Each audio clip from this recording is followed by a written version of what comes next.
ఆచి చికెన్ మసాలా. రహదారి భద్రతపై అవగాహన తీసుకురావడంతో వరంగల్ జిల్లాలోని పలు గ్రామాలు ఆదర్శంగా నిలుస్తున్నాయని మహబూబాబాద్ జిల్లా ఎస్పీ శబరీష్ అన్నారు. 51 గ్రామాల్లో స్వచ్ఛందంగా హెల్మెట్ లేని వాహనదారులను గ్రామంలోకి అనుమతించబోమని స్పష్టం చేస్తూ సరిహద్దుల వద్ద బోర్డులను ఏర్పాటు చేశారని తెలిపారు. నేరాల నియంత్రణ కోసం సీసీ కెమెరాల ఏర్పాటు చేయాలని పిలుపునివ్వడంతో సీసీ కెమెరాలను ఏర్పాటు చేస్తున్నారని అన్నారు. ఇక యువత పెడదారి పట్టకుండా గంజాయి రహిత జిల్లాగా తీర్చిదిద్దుతామని అంటున్న మహబూబాబాద్ జిల్లా ఎస్పీ శబరీష్ తో మా వరంగల్ ప్రతినిధి శ్రీకాంత్ ఫేస్ టు ఫేస్. జిల్లాలో వినూత్న కార్యక్రమానికి శ్రీకారం చుట్టారు పోలీసులు. ప్రతి ఒక్కరు కూడా హెల్మెట్ ధరించిన తర్వాతకే గ్రామాల్లోకి ద్విచక్ర వాహనాల్లో రావాలంటూ కూడా భారీగా అయితే ఫ్లెక్సీలు ఏర్పాటు చేయడం, అదేవిధంగా అక్కడ ఉన్నటువంటి సర్పంచ్ అదేవిధంగా యువతకు కూడా ఒక అవగాహన కార్యక్రమాన్ని చేపట్టిన నేపథ్యంలో కూడా పూర్తిగా మహబూబాబాద్ జిల్లా పరిధిలో ఉన్నటువంటి పలు గ్రామాల్లో కూడా భారీగా అయితే ఫ్లెక్సీలు ఏర్పాటు చేసి అక్కడ ఉన్నటువంటి ప్రతి ఒక్కరు కూడా అవగాహన కల్పించడంతో పాటు ఆయా గ్రామాల్లో జరిగేటువంటి నేరాల నియంత్రణ కోసం సీసీ కెమెరాల ఏర్పాటు, అదేవిధంగా గంజాయి రహిత గ్రామాలుగా తీర్చిదిద్దేందుకైతే పోలీసులు అయితే ఈ కార్యక్రమం అయితే చేపట్టారు. ప్రస్తుతానికి ఏ విధంగా కొనసాగుతుందో తెలుసుకునే ప్రయత్నిద్దాం. మనతో పాటు మహబూబాబాద్ జిల్లా ఎస్పీ శబరీష్ మనతో ఉన్నారు, అడిగి తెలుసుకుందాం. సార్, ప్రధానంగా చెప్పండి, ఒక వినూత్నమైన కార్యక్రమానికి శ్రీకారం చుట్టారు. ప్రస్తుతానికి ఎట్లాంటి రెస్పాండ్ వస్తుంది? పైలట్ ప్రాజెక్ట్ కింద ఎన్ని గ్రామాలు తీసుకున్నారు? ఇప్పుడు అరైవ్ అలైవ్ అనే ప్రోగ్రాము డీజీపీ గారు ఒక 3 months బ్యాక్ సీఎం గారి చేతుల మీదుగా ఒక స్టేట్లో స్టార్ట్ చేయడం జరిగింది. దాని మెయిన్ ఉద్దేశము రోడ్ సేఫ్టీ అవేర్నెస్ అనేది పెంచాలి, రోడ్ యాక్సిడెంట్స్ తగ్గించాలనేది. దాంతోపాటు గంజాయి రహిత జిల్లాగా మహబూబాబాద్ జిల్లాని మార్చాలని, అలాగే సీసీటీవీ కవరేజ్ అన్ని విలేజెస్లో తీసుకురావాలనేది ఒక ఇంటెన్షన్. దానికి నేను ఒక 3 weeks బ్యాక్ అన్ని సర్పంచెస్తో అందరితో మీటింగ్ పెట్టి ఈ 3 ఆబ్జెక్టివ్స్ పైన వర్క్ చేయండి అని వాళ్ళకి దిశానిర్దేశం చేయడం జరిగింది. వాళ్ళు చాలా మంచిగా ఇది మనం చేయాలని వాళ్ళు పాజిటివ్గా రెస్పాండ్ అయ్యారు.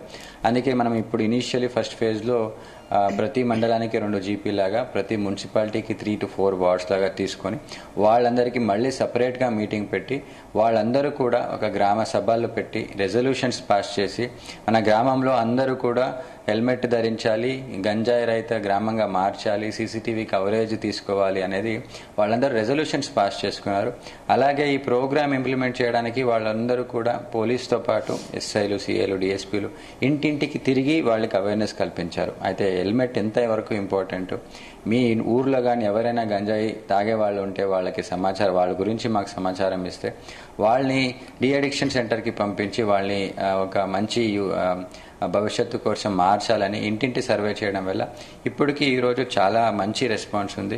చాలా విలేజెస్లో 38 to 40 విలేజెస్ సెలెక్ట్ చేశాము. అన్ని విలేజెస్లో కూడా 100% హెల్మెట్ ధరించాలని వాళ్ళు తీర్మానం చేశారు. చాలా మంచి రెస్పాన్స్ ఉందండి. ప్రధానంగా అంటే దేశంలో ప్రతి 5 నిమిషాలకు ఒక రోడ్డు ప్రమాదం జరుగుతుంది. అందులో విలువైనటువంటి ప్రాణాలు కూడా కోల్పోతున్నారు. ఈ క్రమంలో హెల్మెట్ ధరించడం వల్ల ఏ విధంగా అవగాహన తీసుకొస్తున్నారు? మెయిన్లీ మనం ఏం చేసామంటే 80% రోడ్ యాక్సిడెంట్స్ అనేది మెయిన్లీ 2 వీలర్స్లోనే అవుతుంది. సో డెత్స్ కూడా మోర్ 2 వీలర్స్ వల్లనే అవుతుంది కాబట్టి helmet will save the life definitely. So మనం ఏం చేసాము, జిల్లాలో జరిగిన యాక్సిడెంట్స్ అంటే బయట ఎక్కడో యాక్సిడెంట్ జరిగితే అది మన ప్రజలకి సరే ఎక్కడో అయింది కదా మనకు అవుతుందో లేదో అని ఒక నెగ్లిజెన్స్ వస్తుంది. సో అందుకే ఒక 10 minutes వీడియో చేశాం. వీడియోలో ఓన్లీ జిల్లాలో జరిగిన యాక్సిడెంట్సే అది చూపించి వాళ్ళందరికీ ఒక అవగాహన కల్పించాం. వాళ్ళు కూడా ఏ విధంగా ఆ రోజు ఫీల్ అయ్యారంటే, ఒక సర్పంచ్ గారైతే నిజంగా చాలా ఎమోషనల్ అయ్యారు. ఎందుకంటే తనకి తెలిసిన వాళ్ళు ఎవరో యాక్సిడెంట్ అయిందంటే ఈ రోజు ఆయనకు అవుతుందంటే రేపు మన కుటుంబంలో ఎవరైనా అవ్వచ్చు అని ఆ విధంగా మనం చెప్పేదానికి వాళ్ళు చాలా సీరియస్గా తీసుకుని అది రియలైజేషన్ వాళ్ళకి వచ్చిందండి. అంటే గతంలో చూసుకుంటే మాత్రం పట్టణ ప్రాంతాల్లో మాత్రమే హెల్మెట్ ధరించేవాళ్ళు. ఇప్పుడు ప్రస్తుతానికి గ్రామీణ ప్రాంతాల్లో కూడా హెల్మెట్ ధరించే విధంగా మీరు అవగాహన కల్పించడం, ఇటు ప్రజల నుంచి కూడా ఎట్లాంటి రెస్పాన్స్ వస్తుంది? చాలా మంచి రెస్పాన్స్ ఉంది. మనం గ్రామాన్ని కూడా ఎందుకు సెలెక్ట్ చేశామంటే గ్రామం అనేది బేసిక్ యూనిట్, అది ఒక సెల్ఫ్ గవర్నింగ్ బాడీ. అయితే గ్రామ సర్పంచులు గ్రామ సభ పెట్టి ఏదైనా నిర్ణయం తీసుకోవచ్చు.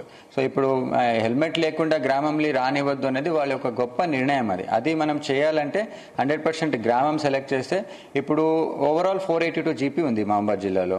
మనం ఒకటేసారి అన్ని చేయడానికి చాలా కష్టం అవుతుంది, బికాజ్ మనకి ఫోర్స్ కూడా చాలా తక్కువ ఉంది. అందుకే 2 జీపీస్ని సెలెక్ట్ చేశాము. ఇవన్నీ అయిపోయిన తర్వాత మళ్ళీ నెక్స్ట్ ఫేజ్లో నెక్స్ట్ ఇంకా 15 to 20% ఆఫ్ ద జీపీస్ని సెలెక్ట్ చేశాము. సో ఈ గ్రామంని సెలెక్ట్ సెలెక్ట్ చేయడం వల్ల సరే ఒక సెట్ ఆఫ్ విలేజెస్ని 100% ఈ మూడులో ఇప్పుడు ఆ విలేజ్లో ఇప్పుడు మనం సెలెక్ట్ చేసిన విలేజెస్లో 100% గంజాయి లేదు, ఇంకా మిగతా విలేజెస్ని కాన్సన్ట్రేట్ చేద్దామని ఫేజ్ బై ఫేజ్ వెళ్ళి మొత్తానికి గంజాయి ఎరాడికేట్ చేయాలనేది ఇంటెన్షన్ అండి. ఇటు సీసీ కెమెరాలపై కూడా అవగాహన ఎట్లా తీసుకొచ్చారు, ఎట్లా ఉంది అంటే సర్పంచుల మీదంతా ముందుకు వస్తున్నారా? CCTV also like I told, మనము ఒక లాస్ట్ 2 yearsలో సీసీటీవీ పెట్టడం వల్ల ఎలాంటి ఉపయోగం వచ్చింది అని వీడియోస్ ద్వారా ఎట్లా మన సీసీటీవీ కవరేజ్ ఉంటే ఎంతవరకు దొంగతనం కానీ అక్కడ ఉన్న జనాలకి నేరాలు ఎలా తగ్గింది అని మనం ఒక స్టాటిస్టిక్స్ ఫిగర్స్ పెట్టి ఎక్స్ప్లెయిన్ చేసాం. అంటే రెగ్యులర్లీ అవుతున్నది ఎట్లా 24 hours ఎట్లా పట్టుకుంటాము, దానివల్ల ప్రజలకు ఎంత ఉపయోగం ఉంది. ఇప్పుడు ఒక సీసీ కెమెరాలు పెడితే ఒక 50,000 1 లక్ష అవుతుంది అనుకోండి, ఒక 5 to 6 కెమెరాస్కి. అదే ఏదైనా దొంగతనం జరిగితే 2 లక్షలు 3 లక్షలు ఏదో ఒక ఇంట్లోనే జరుగుతుంది. సో వాళ్ళందరూ ముందుకు వచ్చి అవును మన మంచిదని ఇప్పుడుకి ఆల్మోస్ట్ పాత కెమెరాస్ అంతా వదిలేస్తే నేను మీటింగ్ పెట్టిన తర్వాతనే ఈ 40 విలేజెస్లో ఆల్మోస్ట్ 25 విలేజెస్ ఇప్పటికి ఆల్రెడీ సీసీటీవీ కవరేజ్ చేసుకున్నారు. ఇంకా ఈ రోజు కూడా ఒకరు చేసుకున్నామని చెప్తున్నారు. ఈ విలేజెస్ కాకుండా ఇంకా వేరే విలేజెస్లో వాలంటరీగా వాళ్లే సర్పంచులు ముందుకు వచ్చి ఈ సీసీటీవీ కవరేజ్, ఎందుకంటే గ్రామ సభల నుంచి గ్రామ ప్రజలు సర్పంచులకి ప్రెజర్ పెడుతున్నారు, మన గ్రామంలో కూడా మీరు సీసీటీవీలు పెట్టండి అని. సో ఆ విధంగా చాలా మంచి రెస్పాన్స్, ప్రజల్లోకి ఒక అవగాహన వస్తే మార్పు అనేది చాలా ఈజీ అవుతుంది అనే దానికి ఇది ఒక ఎగ్జాంపుల్ అండి. చూసుకోవచ్చు ఏదైతే కూడా జిల్లాలో ఉన్నటువంటి పలు గ్రామాల్లో కూడా కొన్ని పైలట్ ప్రాజెక్టు కింద ఎంచుకున్న తర్వాత ఉన్నటువంటి ప్రతి ఒక్క ద్విచక్ర వాహనదారుడు ప్రతి ఒక్కరు కూడా హెల్మెట్ ధరించే విధంగా అవగాహన తీసుకురావడం కూడా పోలీసుల కృషి ఎంత ఉందని చెప్పొచ్చు. అదేవిధంగా ప్రధానంగా నేరాల నియంత్రణ కోసం సీసీ కెమెరాలు ఏర్పాటు చేసే దిశగా ఇక్కడ సర్పంచులకు కూడా ఒక అవగాహన కల్పించే విధంగా కృషి చేస్తున్న పరిస్థితి కనిపిస్తుంది. మరోవైపు జిల్లాను గంజాయి రహిత జిల్లాగా మార్చేందుకు అన్ని విధాలుగా శ్రీకాంత్ చూడతామని చెప్తున్న సిచ్యువేషన్ కనిపిస్తుంది. కెమెరామెన్ వేణుతో శ్రీకాంత్.